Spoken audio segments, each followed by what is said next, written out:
Maayong gabi sa tanan. Sa mga mitambong nining maong atong Advent Recollection nga nasa ilang panimalay via live streaming, maayong gabi kaninyong tanan. 2 Fridays ago, together with Brother Glenn, we reflected and prayed the theme Rediscovering the Gift of Faith. And he said something within this line, naingon siya, the gift of faith can only find its meaning when it is being shared. Ang gasa kuno sa pagtuo, nga gikan sa Dios, kinahanglan gayod, ipaambit ngadto sa uban, aron mamahimo kining makahuluganon. Last Friday, together with Father Michael, we prayed and reflected the theme, flourishing in our commitments. Unya, doon na siya nindot nga linya nga somehow would capsulize the point of Father Michael. Maingon siya, our commitments are our sweet responses to God's commitment to us. Ang iyang commitment sukad sa una, karon, o sa umaabot. Tonight, we will be praying and reflecting the theme, celebrating with gratitude, or magsaulog uban sa dakong pagpasalamat, o magsaulog nga mapasalamaton. In this recollection, mga gracias Ginoo, that we may gain knowledge about the mystery of God's incarnation. All throughout this hour of recollection, mga yutas Ginoo nga unta, hayagan ang atong hunahuna, nga atong masabtan, ug doon na kita'y maabaon, nining misteryo sa Dios nga nagpakatao. Aron, hopefully, after this recollection, malipayon ta nga muingon, from now on, Christmas will never be the same again.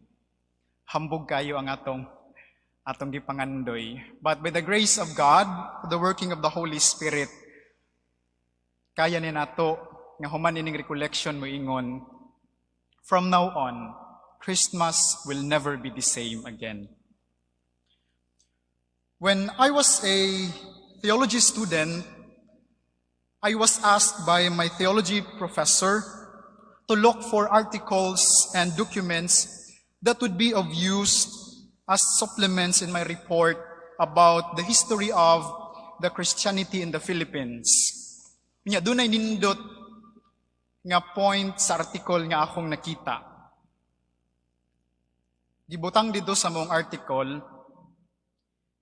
during the second half of the 19th century, some of the Spanish bishops who are doing their mission here in the Philippines, annually, they made a report to the Vatican regarding the mission that they are making in the Philippines. And emphatically, they said, aside from the Philippines as being the perlas ng silangan, Filipinos are best known of this following. Una, resiliency. Ang simple kaayo nga pagsabot sa resilient, kaning gibutang sa Bisaya, nga kitang kunong mga Pilipino, kung madamag, mamaphara, mubangon, unya mudagan pagbalik. We are all resilient by nature, kita nga mga Pilipino. And we'll have stories to tell when we talk about our being resilient, being spirited, alive, and bouncy. To make this claim more grounded, matod pa sa Pag-asa, the Philippines is labeled as the most tropical cyclone-visited country in the whole world. It records an average of 20 tropical cyclones per year. Ingani ang kadaghang bagyo nga ganahan magbisita sa atong nasod. And recently, ingon ni Dr. Manalo when he was interviewed, he is the Pag-asa administrator, based on the statistics that they are following, Doon na pa'y duha ka posibleng mamahimong bagyo sa bulan sa Disyembre. Unya sakto tong giingon ni Reverend Francis, bagyo ra ka, magmisa di Galyo mi. Bagyo ra ka, magpasko gihapon mi. Mao nang ang tanan nining panahon sa Pasko, kinahanglan gi-invite gyud nga magpalit og payong or magdala og mga jacket. Tungod ni sa atong expression nga mga gahitang mga Pilipino. Mabahaan ra, makatawag gihapon. Masunugan gani, padayon gihapon. Wata kahibalog magunsa ta panahon sa COVID, pero musmile gihapon because of our resiliency. Ikaduha, miingon ang mga bishops, Spanish bishops, Filipinos are generally known around the globe for treating our visitors warmly. We always try to get our best foot forward every time someone comes in, may it be tourists, relatives, friends, and even new acquaintances alike. Kabantay mo, kita nga mga Pilipino, maayo kayo ta kung maghisgot ganita o pagkamaabi-abihon. Kanang mga tinaguan nga mga mahalon nga mga tinidor, kutsara, plato, og mga hinumpid nga mga kurtina, manggawas gyud na panahon kung dunay bisita. Because we are maabi-abihon by nature. Unya, giingon pa gyud didto nga kining maong trait isip usa ka hospitable country, no one taught us about this. It just come naturally. Kanang kung Pilipino gani ka, bisag asa ka sa kalibutan, ilhan gyud ka nga may abi-abihon ka. Ikatulo, Filipinos are described as un pueblo amante de Maria. Pasabot ang sambayanang sumisinta kay Maria. Kita nga mga Pilipino, klaro kaayo nga mahigugmaon gyud tang Maria. Bakikaw kaayo nato kung dili ta mo tawag og Mama Mary. Unya, kung atong tan-awon, ang tanan natong kapilya, bisan gani ang atong balay, daghan kaayog imahe ni Maria. Nasa kwarto, nasa sala, nasa garden, ug bisan asang suok sa atong balay, doon na gyud nay image ni Mama Mary. Nya di pa gyud ta ganahan og isara.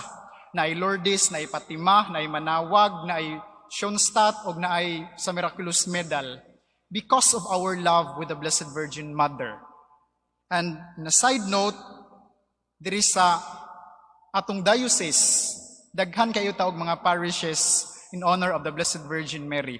Gikan sa Kitsaraw, Habunga, Kabadbaran, Soriano, Magallanes, Holy Redeemer, Bading, Fatima, didto sa Carmen o didto sa Sur. Kiningtan og ICP, kining tanan, ulos, gipahinungod sa mahal nga Birhen Maria. Because Filipinos loved the Blessed Virgin Mary. Doon na tay Flores de Mayo, doon na pagyud tay Birhen sa Rosario kada Oktubre. Tungod sa atong pagkamahigugmaon ni ining Birhen Maria. Ug ang ikaupat, Filipinos are known of our fondness of festivals and celebration. Nya dinhi ako mo focus. Kaya nga tong tema, celebrating with gratitude, siguro angay nga dinhi ata magsugod. Kita ko ng mga Pilipino, hilig kaayo ta og mga celebrations. Bisag dili kaayo dagko nga mga achievements sa kinabuhi atong gina-celebrate. Sacraments, for example, kung magpabunyag, dako gasto. Kung magkasal, dako gasto. Bisag First Communion, maghikay. Bisag magpakumpisal, maghikay. Bisag kumpirma, maghikay. Tungod kay kita nga mga Pilipino, ganahan gyud tag celebration. Birthday, for example, gender reveal na karon. 1 month, 2 months, 3 months, na gyud nay mga lahi-lahi nga motif. Di ba? Holidays. Kung holiday gani, kita ra ba nga mga Pilipino, daghan kitag holiday sa kalendaryo. Nya kung holidays gani, maligog dagat, mag-celebrate, maadtog mall, because we love celebrations. Reunions. na ay alumni, na ay family, na ay mga friends of friends, and so on and so forth. We always love celebrations. Ma-promote ra gani gikan sa daan nga office nga to sa bagong office, manglibre na dayon because we love celebrations. Achievements, makapasar sa exam, makadawat og bonus, samot nag na 13-month pay, kinahanglan gyud i-celebrate. Anniversaries, samot sa kasal, sa pagkapari, pagkadikon, gina-celebrate ning mga anniversaries. Retirements, apil po ni. Unya, ubang mga holidays. Kamantay mo, kita nga mga Pilipino hilig kaayo ta, unya, bisag panahon sa Holy Week, nga gitawag ta sa simbahan nga magfasting tuod, pero maglutog binignit. Unya, ipanghatag pagyod sa silingan. Death anniversary, instead nga maghilak, adto sementeryo, maglipay-lipay, mag-videoke. Unya, dili ra ba matawag ang celebration kung wala ang kaon, inom, videoke, o bring house? I-highlight nako ang Pasko. Kining Pasko, usa ni sa pinakadako nga celebration nato nga mga Pilipino. Kabantay ta, September 1 pa lang, nag-sale na ang mga malls sa mga Christmas decors, kay ang mga tao, bisag pobre, mamalit gayod og mga series, Christmas tree, o uban pang palamuti sa balay. September pa lang, makadungog na ta og mga kanta nga iya sa Pasko. Nagmisa ko one of the chapels sa atong cathedral. Sa una, kanang maghuwat sa mga tao, nindot pa man kaayog mga music, kanang makapamalandong pa man. Karon, nakadungog ko, misayog adto, ang music na sa Pasko, bisag Adbyento. Unya apil silang music, kadtong kanta nga, I Saw Mommy Kissing Santa Claus. We always love celebrations. Bisan pag gasigitag reklamo, kadakog bayro nun sa kurinte. Pero magpasiris jud ta panahon sa September padulong Disyembre because we always love to celebrate Christmas. Unya, tungod kay curious man kung ngano gyud nga hilig tag celebration, naghimo kog joke nga survey. I talked to my friends and some random people asking, nganong kinahanglan mi gyud ta mag-celebrate? Nya dunay tulo ka rason nganong mag-celebrate ang mga Pilipino. Una, mag-celebrate ta kay ganahan ta magpasikat. Kabantay mo, nga kung mag-birthday nga atong silingan, nya kita na po'y mag-birthday, at og yung paningkamutan nga mas nindot tag birthday kaysa sa birthday sa atong silingan. Kay ganahan kay ta magpasikat. Dili man ta ganahan mag-celebrate sa karinderya, at man gid ta mag-celebrate sa mall. Dili man ta ganahan mag-celebrate sa atong tapangko, at man gid ta mag-celebrate sa mga dagat, sa mga bukid, ug sa uban pa nga mga nindot nga mga beaches. Magpasikat. Nganong kinahanglan man gyud mag-usik og kwarta? Maybe because gusto ta magpasikat. Ikaduha nga rason, kinahanglan mag-celebrate kay gusto nato usik-usikan ang atong billions. Kana bitawng mga friends nga bisag walay rason nganong mag-celebrate, magkita rata nganuman mga pitas sa Starbucks, sa Bus Coffee, nganong magkita man ta basta magkita-kita rata kay ganahan ta magusik-usik sa atong mga gihaguan. Munang hilig tag celebrations kay maybe because gidaghanan rata sa atong mga pundo, sa atong bangko, sa atong bulsa. Ug ang ikatulo, why daw Filipino people love to celebrate tungod sa atong pagkamapasalamaton. Karon ang pangutana, why do we celebrate Christmas? Nganong gastuhan man gyud nato ang Pasko? Is it because gusto ta nga magpasikat? Is it because gusto ta magusik-usik sa atong sapi? O is it because gusto ta magpasalamat? Nganong magpasalamat man pod panahon sa Pasko? Unsa day naa sa Pasko? Nganong mag-celebrate man yun ta og Pasko?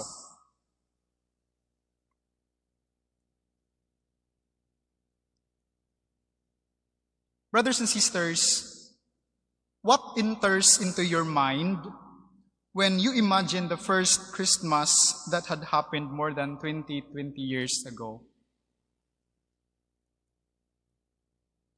Kung maghuna-huna ganitag Pasko, unsa may mosulod sa imong huna-huna, kung imong i-imagine ang first Christmas, dili karon nga Christmas, kung dili katong first ever Christmas, unsa may mosulod sa imong huna-huna nga nahitabo niadtong panahon nga si Kristo gianak, ug nganong magpasalamat man gid ka?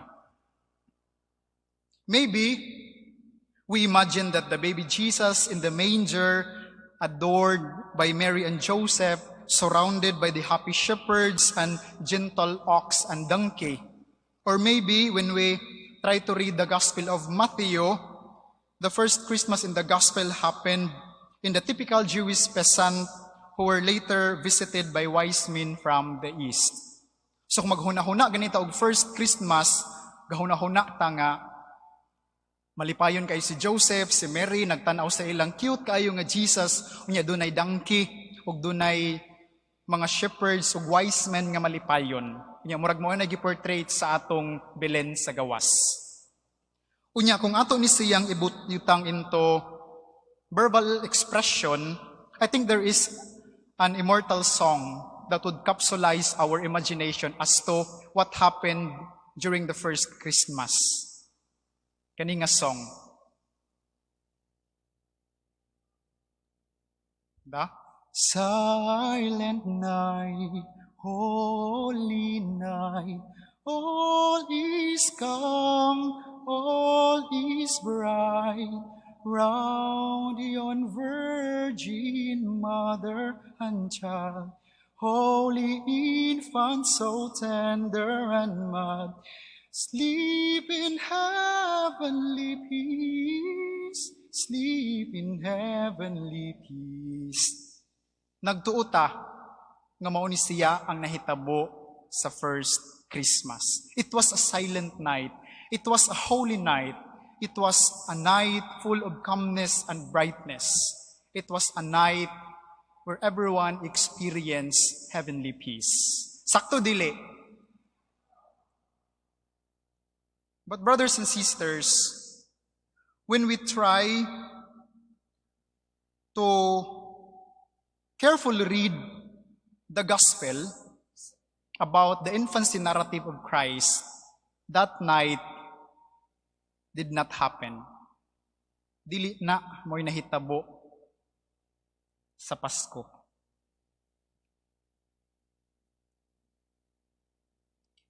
When we try to read the Gospel of St. Luke, the birth of Jesus took place in the context of census legislated by the Romans.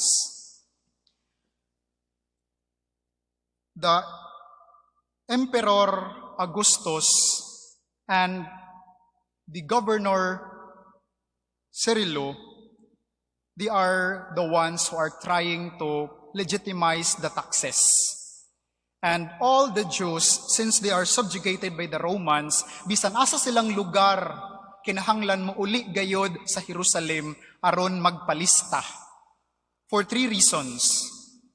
Una, to keep track of the whereabouts of a subjugated people. Meaning, i-check kung kining ilang binihag nga mga Hudiyo, buhi pa ba ni, nangasawa na ba ni, nanagha na ba ni. Aron klaro kayong ilang record o unsa nakadako ang sakop sa ilang mga na-subjugate nga mga tao. Annually, ang tanan are required, obliged to go back to Jerusalem aron magpakita og muingon, biyudan ako, naminyo na kog otro, dunan ako'y anak, and so on and so forth.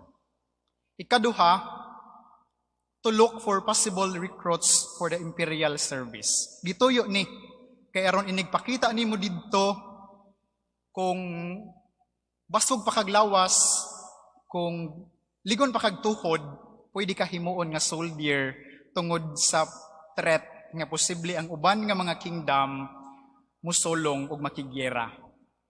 O ang ikatulo, natawo si Kristo sa panahon nga gisystematize ang tax collection. Meaning, sa panahon na nisiya sa korupsyon. The birth of Jesus, still in the Gospel of St. Luke, took place in the context of darkness and poverty. You know, Joseph and Mary traveled 90 miles from Nazareth to Bethlehem aron lamang magpakita didto. And imagine, 90 miles, that is 145 kilometers, ang gi-journey ni Mary o ni Joseph. Ang hinumdumi, Mary is in his month of delivery. Hapit na siya mga anak, pero nibaktas siya og 90 miles, 145 kilometers. Kung ato ni siyang tinambanon, at least 8 hours a day for 36.5 kilometers ang gibaktas ni Mary ug ni Joseph, or kung nagsakay man sila dangke under the heat of the sun, kunya dili simentado nga dalan. Ulata sila disyerto, ang kainit, ang kauhaw, ang kagutom, mauni ang nasinati ni Mary ug ni Joseph tungod niining maong panghitabo sa panahon ni Emperor Herod. And the birth of Jesus took place in the context of darkness and poverty. Have you imagine nga si Joseph is si Papa, naningkamot po to siya nga unta maplastar ang iyang kamagulangang anak. Unya atong nadungog nga tungod sa panghitabo, Mary wrapped the baby child in swaddling clothes and laid him in the stable where animals are kept. Didto natawo si Jesus sa taguanan sa mga mananap. Imagine the frustration of Joseph. Kana bang feeling ni Joseph, kawa na ko'y klaro, eh? Kana bang nangandoy siya nga maplastar ang iyang anak, nga kamagulangan, at is di maglisod si Mary, pero agad siya mahimo, kay wala na'y lawak abtanan. Nga naman, tungod kay ang tanan laging mga tao, nagpadulong didto. Kanya tungod kay buros man si Mary, hinay man ang ilang journey, iwit sila nakapabuk sa ilang katuganan, munang walay laing choice.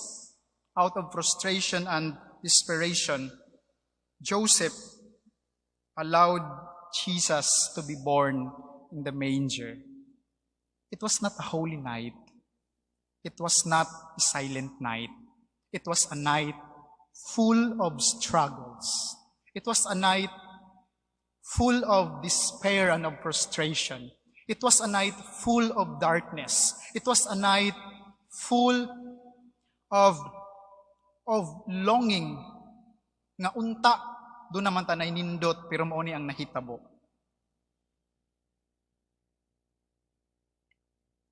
When we try to read the Gospel of Matthew, the incarnation of the Son of God took place in the context of political conflict.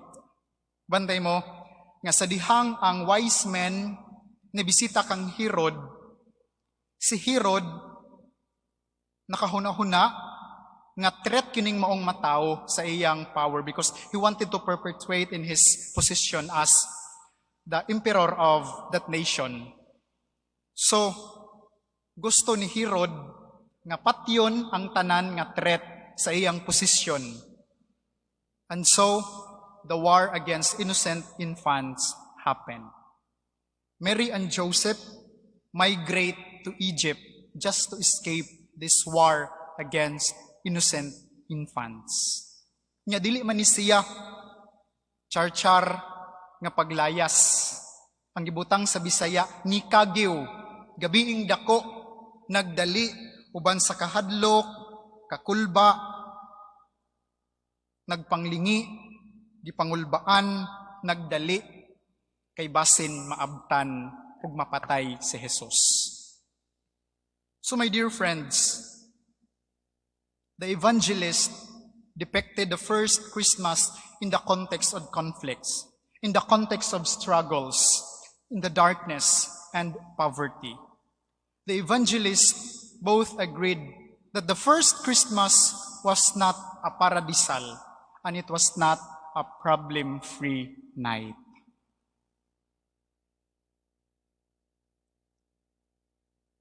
Dili siya holy.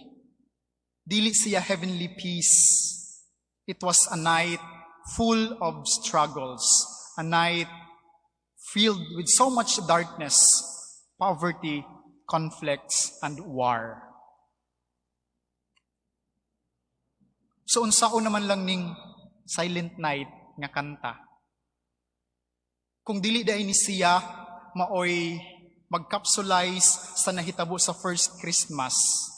Kung wala gyud ay Silent Night, kung walay Holy Night, kung walay peace as heavenly peace, kung dili calm, kung dili bright ang gabi, mag-unsa naman lang ning kanta.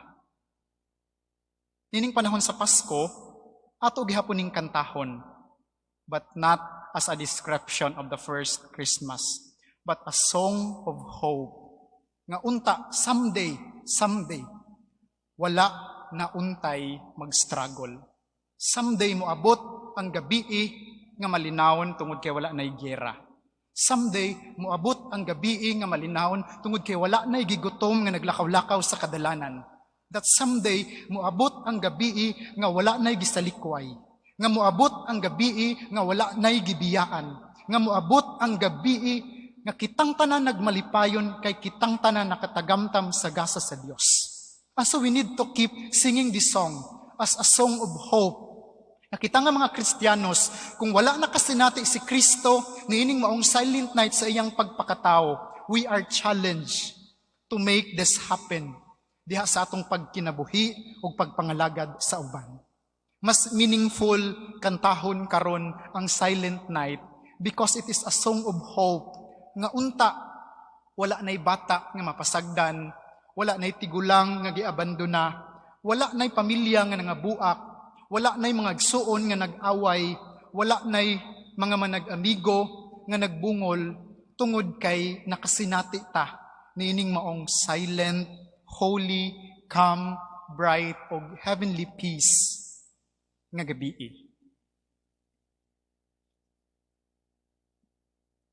Karon, ang sunod nga pangutana, kung mauni ang nahitabo sa first Christmas, is it coincidental? Natimingan ra ba kahani? Namalas ra gyud si Kristo kay nagpakatawo siya sa panahon sa kalisod. Mao ba kahani ang point? Nga unsaon ta man natsambahan man nga mao man siyang nagpakatawo sa panahon sa kalisod, is it really a coincidental? For me, dili. Kay klaro kayo na sa atong gospel narrative. Gibutang diraa in Philippians chapter 2 verse 6 to 7. Gibutang din haa sa Bisaya. Bisan siya Dios, wala siya mamugos nga magpabiling tupong sa Dios. Hinuon sa iyang kaugalingong kabubuton, gibiyaan niya kining tanan ang iyang katungod ug nahimo siyang usa ka ulipon. In the very mystery of the incarnation, God emptied himself and took a form of a slave, being born in the likeness of men. Unsa-unsa ipasabot? God consciously, intentionally, deliberately, with his own free will, wholeheartedly, he chose to be born in the messy world. He chose to be born sa kalibutan nga puno sa struggle, conflict, darkness, and misery. Lami kaayo paminawon nga pwede ra gyud unta ang Ginoo huwat-huwat lang kung kanus amulinaw-linaw ang kalibutan. Unya nako magpakatao kung okay na ang tanan. Unya nako magpakatao kung wala na'y sakitan. Unya nako magpakatao kung buutan na ang tanan. But God out of His goodness, He chose consciously, intentionally, deliberately with His own free will. Ako giyong kabubuton, wa ko napugos, wa ko gisugo, nakasabot ko nga ako magpakataw sa kalibutan nga puno sa kalisod. Ako giyong kabubuton nga magpakataw ko sa kalibutan nga nagantos sa inhustisya o sa mga pagpasakit. In the very mystery of the incarnation, God emptied Himself and took a form of a slave, being born in the likeness of men. Matud pa sa Gaudium et Spes number 22, by the very incarnation of the Son of God, He has united Himself in some fashion with every man. He worked with human hands. He thought with human mind, acted by human choice, and loved with a human heart. Diha sa pagpakatao ni Kristo sa pasungan, ang iyang mga kamot sama sa atong kamot. Ang iyang kasing-kasing sama sa atong kasing-kasing. Ang iyang mga panglantaw sama sa atong mga panglantaw. Ug ang iyang mga desisyon, tawhanon nga desisyon. Lami kayo paminawon nga diha sa iyang pagnaog sa langit, iya gayong gigakos, gisulob, o giampingan ang atong pagkatawhanon, o gitilawan niya ang tanan. He became like us in all things except sin, aron mas mahimong meaningful ang iyang self-disclosure. Diha sa pasungan, nailhan nato kinsa ug unsa nga klase ang Dios. Diha sa pasungan, gipaklaro sa Dios nga mauna ni ang tinuod nga dagway sa dili makita nga Dios. A God who worked with the same hands that we have. A God who thought with the same mind that we have. A God who acted by a choice like us and who loved with a heart like us. Sa dihang nahimugso ang Dios, dili siya first class. Nakighiusa siya sa tanang butang, eksep sa sala. Aron ang tanan, makaila nga mauna ni karon ang dagway sa dili makita nga Dios.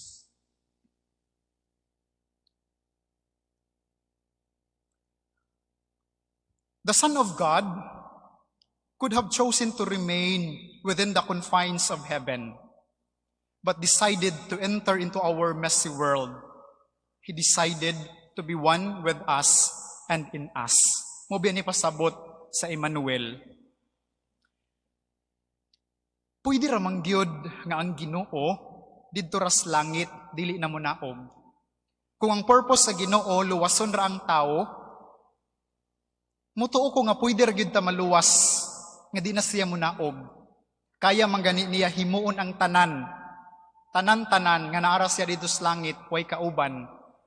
Kaya po niyang luwason ang kalibutan, nga dito ra siya maglingkod-lingkod sa iyang gingharian. He could have chosen to remain within the confines of heaven. Pero nganong ninaog man siya? Ninaog siya, dili lamang aron pagluwas. Ninaog siya, aron mamahimong hingpit ang iyang pagkadiyos. Kaya kung dito siya sa langit, dili gyud makuhaan ang iyang pagkadiyos. Kana bitawng giingon sa atong preface sa tagmisa, our thanksgiving and our praises add nothing to God's greatness. Kay bisan pag walay buhaton ang Dios, Dios gayod. Bisan pag di siya mo naog, bisan pag di siya mo luwas, bisan pag dili siya mo higugma, ang Dios magpabilin gayod nga Dios. Dili makuhaan ang iyang pagka-Dios kung pasagdan taniya nga mga tao. But He chose to leave the confines of heaven to be one with us. Aron pahimangnuan ta nga sa atong kinabuhi hinumduman nato nga kung naglisod ta karon hinumdumi ang pinakaunang nakasabot sa kalisod walay lain kundi ang Dios. Nga kung gibiyaan ka karon hinumdumi nga ang pinakaunang nakasabot sa pagbati nga biniyaan walay lain kundi ang Dios. Nga kung naglisod ka karon, kung gipasakitan ka karon, kung nakasinati ka ginhustisya, kung nakasinati ka og mga pagtamay, kung nakasinati ka og mga pagbugal-bugal, ayaw kalimot nga ang pinakaunang makasabot labaw sa tanan, walay lain kundili ang Dios. Because God chose to leave the confines of heaven to be one with us and in us. Sa laktod nga pagkastorya, pwede ra gyud nga dili siya munaog, but He chose aron siya nga Dios mutilaw sa pagkakalibutanon, aron kita nga mga kalibutanon makatilaw unsay feeling nga mamahimong Dios nun. Siya nga langit nun minaog sa kalibutan, aron kita nga mga taga-kalibutan makasinati, maka-experience, makaambit unsay feeling nga mamahimong iya didto sa langit. Mauni pasabot sa Pasko. Mauni pasabot sa misteryo sa incarnation. Ug mauni pasabot nganong kinahanglan ta mag-celebrate nga malipayon. Tungod kay kining pagpakatao ni Kristo, sobra-sobra na ni sa buhat sa Dios. Dili na niya kinahanglan, but He chose to do this out of His great love for the humanity. Ngunang kinahanglan magpasalamat. At the top of that, magpasikat, magusik-usik, kinahanglan gayod moabot sa point nga ang panahon sa Pasko, panahon sa dakong pagpasalamat, kay niining panahona atong natagamtaman ang pinakanindot nga gasa nga gihatag sa Dios. Diin ang Dios sa iyang pagka-Dios, gipangandoy ang atong pagkatawhanon, aron kita nga mga tawhanon makapangandoy unsa kanindot ang kinabuhi nga iya sa langit nun. Maunang kinahanglan mag-celebrate, kinahanglan maglipay, kinahanglan magpasalamat, tungod kay panahon sa Pasko, ang dagway sa dili makita nga Dios, nahimong tinuod, suod, ug duol, kay wala lang siya nagpuyo uban nato, mipuyo siya diha sa matag usa kanato. He lives with us and in us. So mga igsuon, hinumdumi nga ang Dios wala na di ay didto. Ang Dios na diha naglingkod uban ninyo sa inyong mga panghupaw na ang Dios. Sa inyong mga pagpanghuyab na ang Dios. Sa kangulngol sa inyong kamot sa pagpanarbaho nga tinarong na ang Dios. Sa mga sa singot sa inyong pagpaningkamot sa pag-eskwela na diha ang Dios. Sa mga pagmaymay sa inyong ginikanan, naadiha ang Diyos. Sa sakit sa imong panglawas, naadiha ang Diyos. Sa imong mga pangandoy, sa imong mga gidamgo, naadiha ang Diyos. God chose to leave the heaven to be with you and to be in you. Maunang, angay ta magpasalamat kay sa panahon nga mga guhuta, sa panahon nga manghupaw ta, gipahimangnuan ta, nga kauban nato ang Dios. Sa panahon nga mutulo atong luha, tungod sa dagkong problema, tungod sa mga kalisdanan ug pagsulay, ayaw kalimot, naguban ang Dios. Sa panahon sa imong mga pangandoy, sa panahon nga dawa nay klaro ang imong ugma, sa panahon nga naa ka sa losing end, and you are about to give up, hinumdumi, diha ang Dios. Sa panahon sa imong katawa, ang Dios wala sa langit, kundili naguban kanato. Ngunang kinahanglan maglipay, kinahanglan magpasalamat, tungod kay ang Dios nga gikahadlukan sa unang panahon, mo'y nag-una-una ug miingon, ayaw kabalaka, magpakataw ko, uban kaninyo ug diha kaninyo. Ang gugma sa Dios karon, dunay dagway, kana mao ang naong ni Kristo. Munang kinahanglan maglipay, kinahanglan magpasalamat, tungod kay niining panahon sa Pasko, gipahimangnuan ang matag usa, nga dili nato ikaulaw ang atong pagkatawhanon, kay kining pagkatawhanon gipangandoy ni sa Dios, aron mas mahimong hingpit ang iyang pagka-Dios. And every time we pray and kneel before the Lord, kunya moingon ta, Ginoo, gikapoy ko. Ayaw kabalaka, kay moingon ang Dios. nakarelate ko sa imong kakapoy. Kay nagpakatao ko, aron ako nang i-experience. Ug karon mas meaningful ang akong pagka-Dios. Kay ako mismo nga Dios, kahibalo kog unsay feeling nga kapuyon. Kahibalo kog unsay feeling nga gipasakitan. Kahibalo kog unsay feeling nga nagduha-duha. Kahibalo kog unsay feeling nga nagantos. Kahibalo kog unsay feeling nga gibiyaan. Kahibalo kog unsay feeling nga gipasaligan. Kahibalo kog unsay feeling nga gigutom. Kahibalo kog unsay feeling nga gitintal. Tungod kay kining tanan, ako ning gitilawan aron ako nga Dios mamahimong hingpit ang pagka-Dios kay nakarelate ko sa mga butang nga inyo ra ug wala sa Dios. Munang magpasalamat, munang mag-celebrate, and every time we embrace our frailty, every time we embrace our brokenness, and every time we embrace our limitness, we are also experiencing the grace of God that is in us. Mabitaw nang moingon sila, ang grasya magsugod gayod diha sa lugar nga imong giangkon kinsa og unsa ka.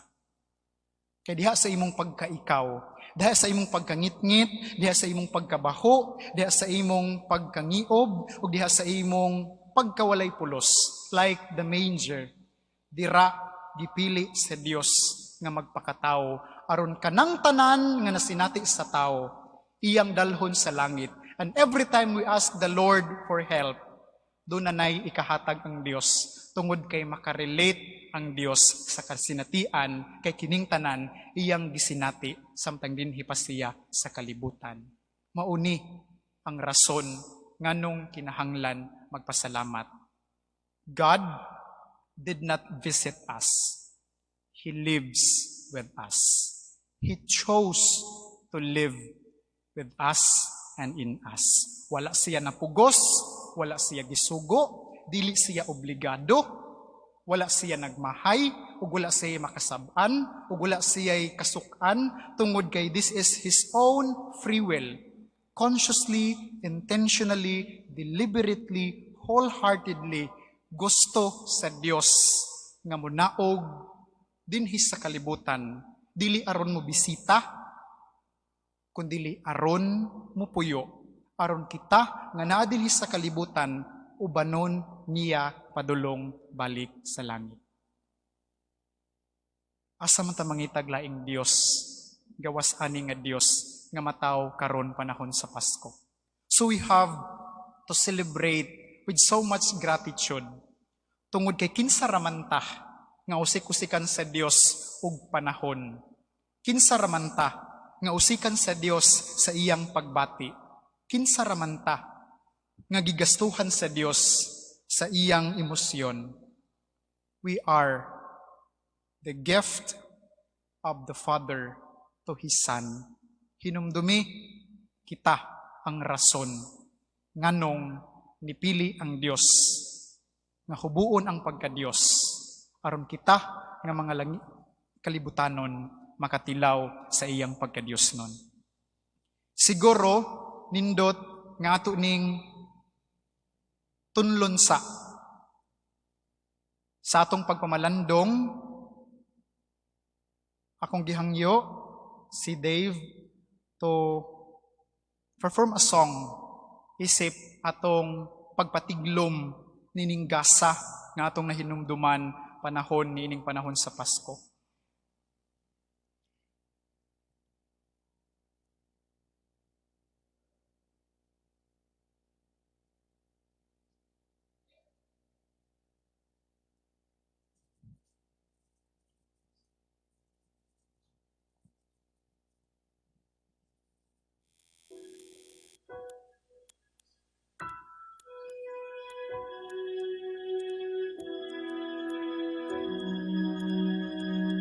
Some days we forget to look around us.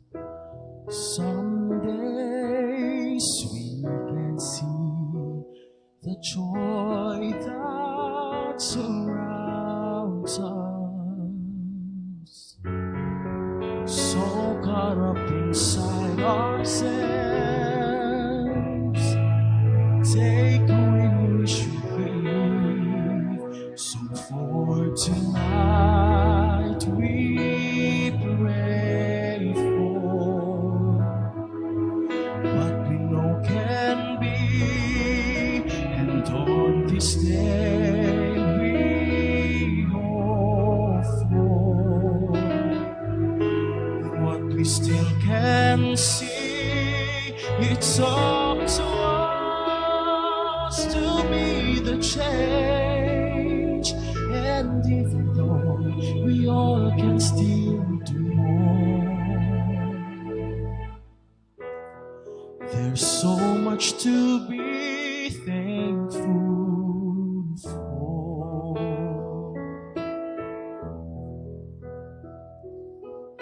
Look beyond ourselves. There's so much sorrow. It's way too late to say I'll cry tomorrow.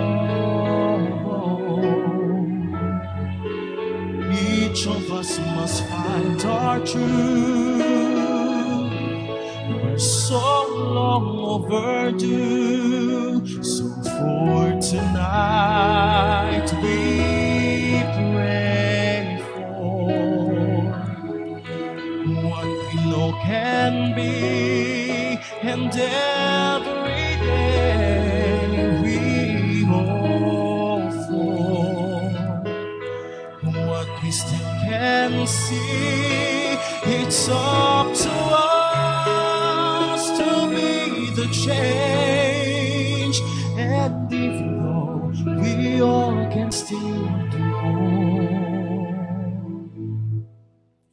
there's so much to be thankful for. Even with our differences, there is a place we're all connected. Each of us can find each other's love.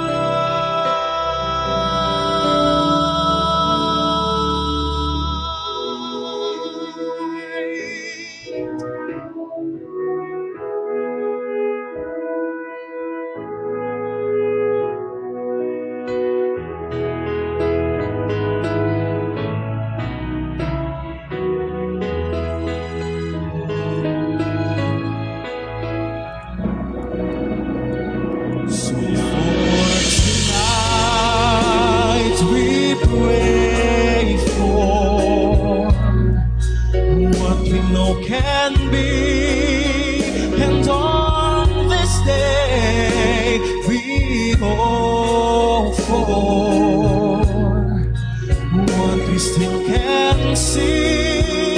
It's up to us to be the change, and even though this world needs so much more,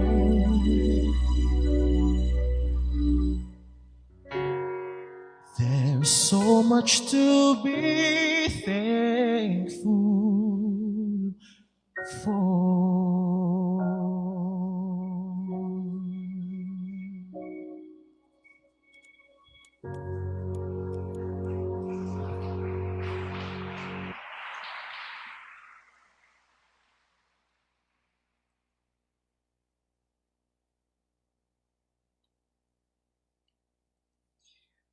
Thank you, Dave, for that wonderful performance. Mga igsuon, akong balikon, nganong kinahanglan ta magpasalamat, tungod kay ang Ginoo nining panahon sa Pasko, giingnan ta, ayaw ka balaka, nga tao ka, kay ako nga Dios, akong gipangandoy ang imong pagkatawhanon, aron ikaw nga tawhanon, makatilaw ka sa akong pagka-Dios nun. Kung nabantayan ganina, ang akong gihimo nga mga references sa nativity scene, ang gospel ra ni Matthew ug ni Lucas. Walay kang Marcos ug kang Juan.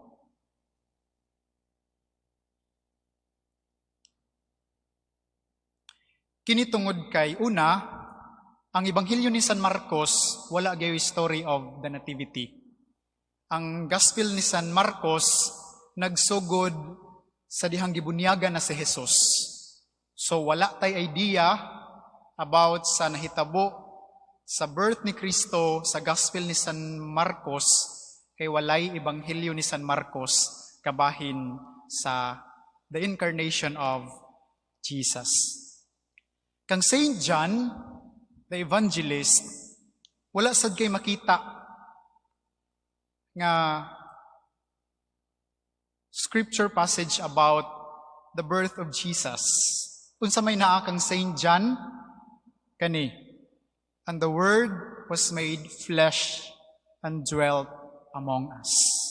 Hinumduman nato, kung atong i-describe ning theology ni Saint John, kung si Saint Matthew, si Saint Mark, o si Saint Luke, gitawag ni sila og theology from below, kining kang Saint John, theology from above.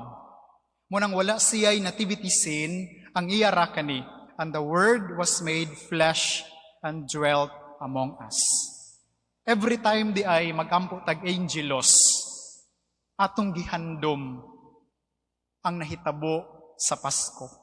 Atong gihandom ang gasa nga dunay Dios nga nangandoy nga mamahimong tao aron kita nga mga tao makatilaw sa iyang pagka-Dios. And the Word was made flesh and dwelt among us. Ang kining word logos sa Greek, pasabot ni siya word, reason or plan. And the word logos mentioned 330 times in the Greek New Testament. Ka 330 ta makabasa og word nga logos kung magbasa ta og Biblia nga Greek. Ang pinaka importante nga phrase din gigamit kining maong word nga logos kining John chapter 1 verse 1. Unsa may giingon? In the beginning was the Word. The Word was with God, and the Word was God. Sa ato pa, ang Word Ginoo maoy nipuyo uban kanato.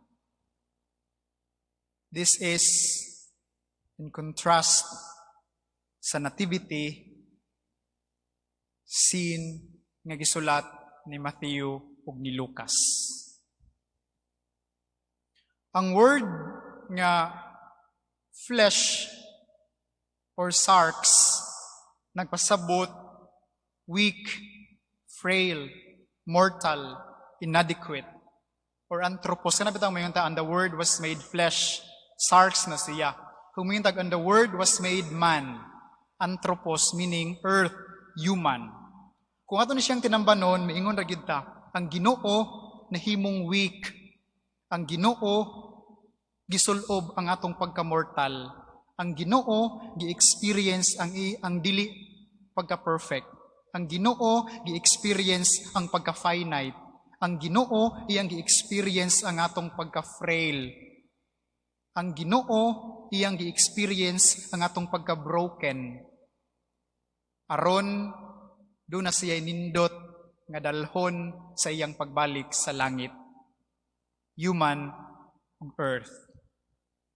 Therefore, when God enters what is material, when God enters what is finite, when God enters what is limited by the very incarnation of the Logos, kitang tanan nga miangkon nga limited, finite, frail, kitang tanan nakatagamtam sa pagka-Dios sa Dios. Usahay, ikaulaw nato ang atong pagkatawhanon. Apan, di pahimangnuan ta, nga diha sa atong pagkatawhanon, diha ta makasinati sa pagka-Dios sa Dios. Let me repeat that. We should not be afraid to embrace our identity as creatures. Tungod kay diha sa pag-embrace sa atong identity as creatures of God, diha ta makatagamtam ug makaambit sa pagka-Diyos sa Diyos. Sometimes, kitang tanan, nag-dream ta og mga immortality, unlimited, ug sa uban pang mga butang nga dili mahanaw. Gusto ta mahimong perfect, gusto ta mahimong absolute, gusto ta mahimong walang labis at walang kulang. Gusto ta mahimong Diyos. But the very incarnation, we are being reminded nga okay ra gyud nga dili ta perfect. Okay ra gyud nga mga finite ta. Kay nianang paagiha diha ta maka-experience unsa kalami ang Dios nga pagka-Dios. The kenosis, meaning the incarnation, the nativity, the birth of Jesus, is the powerful self-expression of God in creation. In the nativity, it is the powerful self-expression of God in the revelation. And it is also the powerful expression of salvation. Diha sa Pasko, ang Pasko, ang pagkatao ni Kristo, maoy perfect nga personification unsa ang dagway nining maong word nga nahimong flesh. Meaning, Christmas is God's ultimate self-disclosure. Nailhan nato ang pagka-Diyos sa Diyos tungod sa maong Pasko. Kasayod ta nga ang Diyos mahigugmaon tungod sa Pasko. Kasayod ta nga ang Diyos maluluyon tungod sa Pasko. Nakasayod ta nga ang Diyos mapinanggaon tungod sa Pasko. Nakasayod ta nga ang Diyos kanunay andam mubati sa atong pagkatawhanon tungod sa misteryo sa kenosis nga nahitabo panahon sa Pasko. In other words, when we think of Christmas, Christmas is not purely transcendent. Ang Pasko, dili lang na siya panahon sa mga transcendental realities nga dunay mga anghel magsakakanaog, magkantag himaya sa Dios. Kundili ang Pasko is a celebration natong tanan nga mga limited nga nakatagamtam sa pagka-divine sa Dios. Ang Pasko, celebration natong tanan. Celebration sa matag-usa. Tungod kay ang matag-usa nakaambit sa pagka-Dios sa Dios. Tungod kay sa panahon sa Pasko, kitang tanan gipatilaw sa Dios sa iyang pagka-Dios. Kay panahon sa Pasko, kitang tanan ipahibalo sa Dios unsa nga klase ang Dios nga mo'y mipuyo uban ug diha kanato. So munang kinahanglan magpasalamat, kinahanglan magmalipayon, ug kinahanglan sa ulugon gayod because Christmas is a story of God's generosity that resulted to human empowerment. Ang Pasko, istorya sa pagkamanggihatagon sa Dios nga maoy hinungdan nga kitang mga tao kahibalong muhigugma, kahibalong mga lagad, kahibalong musakripisyo, kahibalo nga mupaambit, kahibalo nga mubati sa panginahanglanon sa uban tungod kay ang Pasko, istorya siya sa pagkamanggihatagon sa Dios nga magresulta kanato ngadto sa pagpaningkamot nga mahisama sa Dios. When I was a seminarian sa Cebu, wala mi misa sa Domingo. Lunes, wala mi misa sa Lunes. Kay rest day na namo. So kinahanglan mi mo simba sa gawas nga simbahan. So ako, dool raman kayo ang CCTN sa Cebu sa seminaryo. Ni-decide ko nga sa CCTN na lang mo simba kay alas 11 man makatulog kog taas-taas. So sa akong pagsimba, ang akong dala 50. Kay ihalad ang 30, ipalit og pan ang 5, unya soft drinks dayon ang 15. Kay wala naman ay pamahaw, kay alas 11 naman kamumata, so wala nagay pamahaw. So sa akong pagsimba, gihalad na ako ang 30. Pagawas na ko sa CCTN, nihapit ko og tindahan, nagpalit ko og soft drinks, giboto sa silupin og usa ka pan. Akong gidala balik sa seminaryo. Samtang napakos dalan, gisugat kog bata ug miingon siya, "Kuya, lami ng pan?" Anak ko, lami kayo. Kanang Coke, lami ng Coke. Lami kayo. Kuya, mukaon ra ba ko anang pan ug moinom pud kog Coke? Siyempre sa kuna-kuna, kung ako ning ihatag, gutom kaayo kay wa ko'y pamahaw. Unya nakonsensya pud ko kay pariunon ra ba ko, unya gikan ko ni simba, unya murag kaila ko sa Dios, unya kung dili pud ko muhatag, unsa man akong ipanghambog sa Ginoo inig magampo ko. So nilakaw ko, sunod gihapon siya, "Kuya, mukaon lagi ko og pan ug moinom jud kog Coke." Baktas gihapon ko kay nagduha-duha ko kung ako bang ihatag og dili. Hangtod dunay misugat nga bata isa, iyang igsuon. Miingon, "Kuya, amo na lang ng pan og Coke." So ako'y laing choice akong gihatag. Ug unsay giingon, "Tana, adto na ta, kay mukanta na ta og happy birthday." Nya mingon ang iyang kuya, "Ayaw sa, ato sa aning padaghanon, aron kitang tanan makakaon." Kang iya dayang mama ug papa na spikas karsada makililimos pod. And I'm sharing this with you, brothers and sisters, because this story is a beautiful reminder unsay buot ipasabot sa Pasko. Kining istorya magpahinumdum ni siya nga ang tinuod nga kahulugan dai sa Pasko kanang kaantigo ka mubati sa pagbati sa uban. Kining bata nagpuyo sa dalan, wala na ka-eskwela, wala na kadungog og misa, wala nakakalawat, wala kanunay nagampo, wala nagluhod, dili 0.00 ang grado sa pag-eskwela, pero siya ang tinuod nga nakaila, unsa ang tinuod nga pagka-Dios sa Dios. Kay kaya niyang dili kaunon ang tag 5 nga pan o ang tag 15 nga soft drinks, kay gusto niya i-share uban sa iyang mama ug papa tungod kay dunay nag-birthday. Christmas is a story of human empowerment.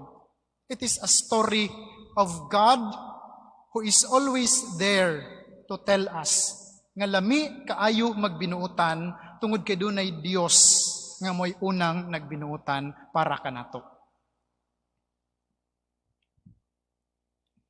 Ikaduha na ko nga kasinatian, sa dihang nagkuha ko og 30-day retreat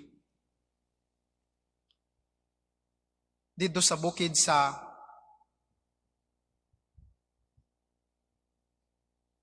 Banawa, sa Jesuit Retreat House. Human sa pipila ka mga weeks sa 30-day retreat, kanang 30-day retreat, agiana namo nga mga pari, 30 ka adlaw nga maghilom, dili pwede magistorya, magampo ka, tag 5 to 8 hours a day, alone. Dili ka pwede mutingog, dili ka pwede mangumusta sa imong kauban, you have to eat alone, pray alone, and you have to be with yourself and with your God. Sa dihang nahutdan ko og dawni, ni-decide ko nga musibat sa retreat house, muadto sa tindahan, kay magpalit og dawni. Kay ulitaw biya, nga uwaw kaayo ang sutana nga walay dawni. So, alas 12 dako, human sa akong pagpaniud to, nigawas ko sa gate nga way pananghid, nilugsong ko, aron mupalit og dawni, aron manglabas sa akong sutana. Sa akong pagpadulong sa tindahan, dunay duha ka bata managsuon, ati ug manghod nga lalaki.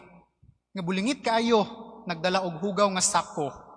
Unya sa kilid, gasigi sila kwinta ug pilay ilang kwarta. Akong gidulog miingon, asa man mugikan? Miingon ang bata nga babae, dinha mi sa ibabaw, nanguha mi og mga lata, mga plastic, mga tsinelas nga gilabog sa mga madre ug mga pari. Kay mga madrihan og parian man ang ibabaw. So meaning to say, nangulik sila og mga basura, unya ang ilang halin 38 pesos. Mingon dayon ang manghod, ati, magpalit na tag-ice juice. Kay alas 12 na kapin sa udto. Akong giingnan, dako agad sa inyong kwarta, pagpalit na mo, o paniudto. Ana ang manghud sige na lagi ati kay gutom na kaayo. Isa ragud ka ayos Dios magtunga ragud ta. Kung sa itubag sa ati miingon siya, ayaw lagi. Ato ning ipalit og sardinas aron makakaon si mama. Ako silang gipangutana, asa man dayon yung mama? Tuas sa balay bag-ong nanganak. Nganong wala man mo ni eskwela? Pa-eskwelahon rami kung makakwarta nami. Asa man dayon mong papa? Tuwa man to didto sa silingan hubog. Mura ko gidapay sa Ginoo. Ako nga namalandong sa gugma sa Dios for almost 30 days already. Pero dili makaako nga manglaba nga walay daw ni. Unya kining duha ka bata nga wala ni agig 30 days being alone with themselves and with God, but they were able to forget themselves just to secure ng ilang ang ilang mama nga bagong nanganak makakaon og paniudto nga dunay sudan nga sardinas. So sa akong kaulaw, instead nga magpalit ko og downy, akong gipalit og pagkaon para sa mga bata. And I was so happy. Unya, nidagan ang bata, mibalik kauban ang papa. Ug sa gihimo, ang papa gikuha ang kwarta, gipalit og kulafo og 8 ka ice Dios. Mga igsuon, padayon ta sa pagkanta, sa kanta nga Silent Night. Tungod kay mamahimo lamang makahuluganon ang pagpakatao sa atong manunubos kung kita mismo nga mga nangalagad sa simbahan ug kanunay nagpaduol sa simbahan, makaila ug makasinati ug maka-identify sa presensya sa Dios sa atong taliwala. Nagtuo ko nga nakailan ako sa Dios, apan mas nakaila pagidi ay kining mga tawhana nga wala makaila og simbahan, wala nakatuod og simbahan, dili gani kahibalo motubag og amin tungod sa kalisod, tungod sa kapait sa kinabuhi, tungod sa dili angay nga sistema sa komunidad. But they are the ones who are telling me kinsa ang Ginoo nga akong giampo. Ug hangtod karon, kini nga mga kasinatian magpahinumdum kanako nga sa ako unyang pagkapari hinumdumi nga ang tinuod nga kasinatian kauban ang Dios, dili lamang ang akong kanunayng pagluhod ug ang pagpika sa iyang lawas sa altar, kundi ang akong makanunayon nga pagpangita sa Dios diha sa kasinatian sa matag usa sa mga tawo nga akong gialagaran. And for me, this is what makes Christmas that makaingon ko, from now on, Christmas will never be the same again. Karon ako nakahibalo nga ang Pasko, dili ra daay pulos kanta-kanta. Ang Pasko, puno sa kalisod, kakapoy, kahadlok, kangit-ngit, apan nahimong nindot tungod niining maong Ginoo nga wala nagduha-duha, consciously, intentionally, deliberately, with His own free will, wholeheartedly, gigakos kining tanan nga mga matang sa kalisod. Aron pahimangnuan ko nga dili nako ikahadlok tungod kay dunay Dios nga nakasabot every time mo complain ko kaniya diha sa akong mga pag-ampo. To end this recollection, I would like to end this with a beautiful story of mine. Last na gid ni. Kami nga mga seminarista, scholar mi sa diocese. Meaning, ang katunga sa among tuition gikan sa diocese. Kung ang among tuition, for example, 100,000 a year, ang 50,000 gikan na siya sa diocese. Nya asa man gikan ang diocese ana, gikan na sa inyong piso dos nga halad kada simba. In other words, kami nga mga seminarista, kinahanglan mi magbinuotan, magtinarong, ug magseryoso sa among pag-eskwela, kay maulaw mi nga ang nagpa-eskwela namo katong driver sa sikad, mangingisda, mag-uuma, mga teachers ug mga professionals nga kanunay naghalad og piso 5 Gs kada simba. So kinahanglan dili mi magpabahal-bahal panahon sa klase. So as akong kaugalingon, I always tell myself nga kinahanglan magtuon ko aron dili ko maulaw sa obispo kung mangutana siyag pilay akong grado. So sa dihang nag-exam mi unya igo ra pud ko nakapasar, lipay ko, akong ginan akong kaugalingon. Kaya nagtinarong man ka, kinahanglan imong librehon ang imong kaugalingon. So I went in one of the kanang store sa Cebu. Kanang ice creaman bitaw. Kanang ice creaman sa Cebu, na ipangandira dessert factory. Kanang dessert factory, na diha tanan klase nga mga sweets, nga mga snacks, nga mga mahalon, o mga dili kayo mahalon. So tungod kay ako mang i-treat ang akong self, nag-order ko akong paborito. Kanang banana split, saging nga gipikas, unya gibutangan og tulo ka scoop, nga special ice cream, unya gibutangan dayon anang murag puwah, nga murag gamay nga apple. Tawagan. Sa akong pag-order, nakakita ako og mama ug bata nga naa sa gawas. Ang mama, bulingit kaayo, niwang, kulot og buhok, ang bata, taas og sinina, walay chinilas, nagbitay ang sipon, and they are looking at us nga naa sa sulod. Unya, klaro gyud nimo nga kining mga tawhana makililimos. Nya sa akong bahin naghuna-huna ko, Lord, karon pa jud ganang akong i-treat ang akong self nya magsinamok gyud ni sila. Maka ako kakagkaon nga pariunon ka, dako ka grado about Christology, unya dunay mga tao nga nagsigig tan-aw nimo nagtutok every time nga mohungit kas imong gi-order nga ice cream. So naglagot ko nining mga tawhana. Dinhi adjod karon jod kay makonsensya man ko mohungit tungod nila. Taod-taod misulod kining maong mama ug bata. Misamot ang akong kalagot. Dili gyud makahuwat, dili gyud makahulat og naisalin. Unya ang mama midritso sa counter ug nag-order og ice cream. Nag-order ang mama og usa ka scoop nga ordinary ice cream. Mitapad siya sa among lamisa, kauban ang iyang anak. Unya mingon dayon ang mama, "Happy birthday to you. Happy birthday to you. Happy birthday, happy birthday, happy birthday to you." Mura ko og gikasab-an sa Ginoo. Abi na ako gikapanghambog nako ang akong grado tungod kay nakaila ko sa Dios. Pero kining mama, mauni siya ang tinuod nga nakaila sa Ginoo. Ang mama, iyang gikalimtan nga dili siya welcome niining maong lugara. Iyang gikalimtan nga makililimos siya. Iyang gikalimtan nga wa na sila kanon sunod paniudto. Iyang gikalimtan nga gitan-aw siya sa mga tao. Iyang gikalimtan nga pobre sila just to celebrate the special day of His beloved Son. Maupod ni ang Ginoo. Panahon sa Pasko, gikalimtan sa Dios ang iyang pagka-Dios. Kalimtan niya ang iyang pagka-powerful. Kalimtan niya ang iyang pagka-perfect. Kalimtan niya ang tanan nga attribute sa iyang pagka-Dios. Just to tell us nga okay ra ko mamahimong vulnerable. Okay ra ko mamahimong weak. Okay ra ko mamahimong fragile because I love you. Mauni ang message sa Pasko. Si Saint Augustine miingon, God became what we are so that we may become what we are not. Ang Ginoo nahimong kita aron kita dili magpabilin sa atong kasamtangang kahimtang kundi aron mahisama gayud sa Dios.